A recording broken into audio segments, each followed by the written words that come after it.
observing play. I think everybody who understands the value of play, particularly in early education, recognize that observing children at play is one of the most, if not the most important aspect of the job of a teacher. It's a central part of the preschool cycle program and assessing learning. But I don't think we can discuss observation without acknowledging that it is inextricably linked to planning. Whether we plan adult-led activities or we plan the environment for lots of free play, and then we observe what happens and we link that to learning, or we plan for individual children or small groups or for the whole classroom, or whether we just observe first and then we use that in order to plan. Is that there isn't a right way or a wrong way of doing observations. There are suggestions and there's good practice, but I think how you go about observing play is very much an individual choice, and it's based on your personality, on your experience of observing play, and also on what you're trying to achieve with it. I do find the most insightful to be focusing in on specific children, so either one or a small group. But you can focus on an area of learning or an area of development, and you can also focus on a specific skill or a benchmark. And like Gronlund suggested, you can focus on an area of the classroom or a specific activity, and then observe what happens to children as part of that.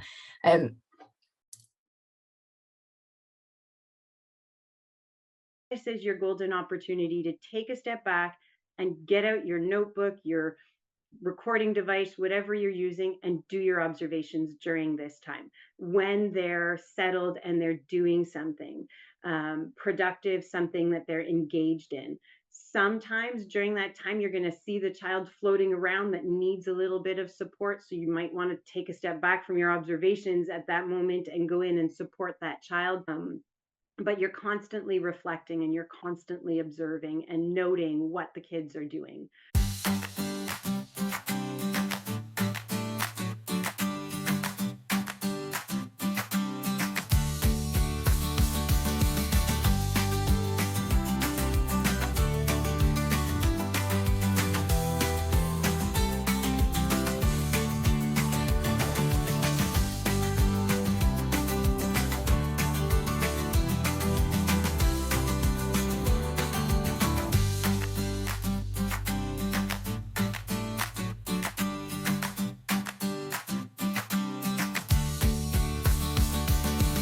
Determine what you want to observe, like, so that you're not always kind of looking at the same things? Like, how do you go about figuring out, like, today I'm going to look at this in these kids? Or do you set up a free play knowing that you'll have certain observables that will be there present just through their own actions? Like, how do you set up the observation time, and what do you look for when you're observing? It's funny because it's actually all of the above. Okay. There is some planning involved, and then often it just pops up. So I go back to my 5 areas of development and I observe as I go. But I do know what I'm evaluating for each term, so I do tend to focus on those things. But I'm still observing everything because everything's interconnected anyway. All of those areas of development. Right now we do a lot of clipboard jotting down notes, Post-its, and then I collect that information and I type up individual Word documents for each child. What I do is I walk around, I listen to conversations. I'll sometimes sit and play with certain kids. I'm looking for how they play. It's basically, to use the word observation, it's my observation time, and it's actually the best time to do it because they are all interested in what they're doing. They choose things that interest them, so I'm able to work one-on-one with certain children on certain things that I feel, or just observe them while they're playing with something, to just get more feedback for what it is that I want them to work on or where they need to progress from where they're at. I was talking about the difference between spontaneous observations and planned intentional observations. And often we get caught up in the spontaneous, oh, I saw this, that was amazing. And, sometimes we note it down, sometimes we rely on our memories, and sometimes 3 months later we're going, oh, that child did something really incredible and now I can't remember. So that idea of being organized, and Jessica's right, there is no one way of being organized. And it's really tough because teachers say, well, tell me what to do. And it's like, well, there's 100 ways of doing it. You really have to try them out and find the one that makes the most sense for you. But I think you have to have times in the day where you're intentionally looking for something specific.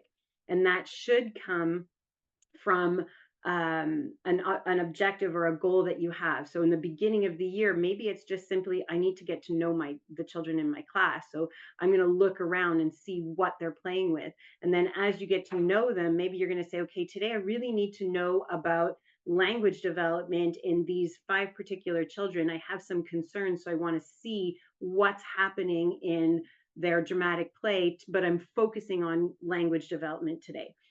So that I can get more feedback, so that I know how I can take the next step and intervene with them. And often we get stuck in just looking at the children who are struggling, or the quote unquote problems that are happening in the classroom. And we forget to look at the kids who are coasting along just fine, right? Because we feel, well, they're doing okay.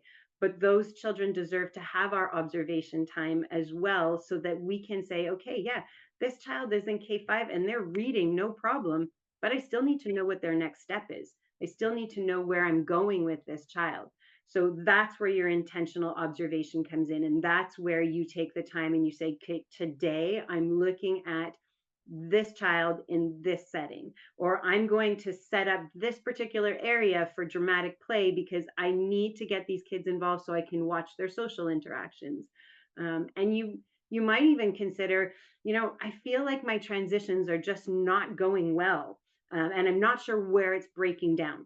So I'm going to ask my colleague to come in and observe me during transition time to see where things are breaking down. Am I taking too long waiting for them to line up? Am I, are they just not engaged in my song? Or, is there too much weight? Whatever it is, right? So you can flip it and say, maybe I need to switch something up in the way I'm approaching things as well. So that's always a good way to use observation strategies also.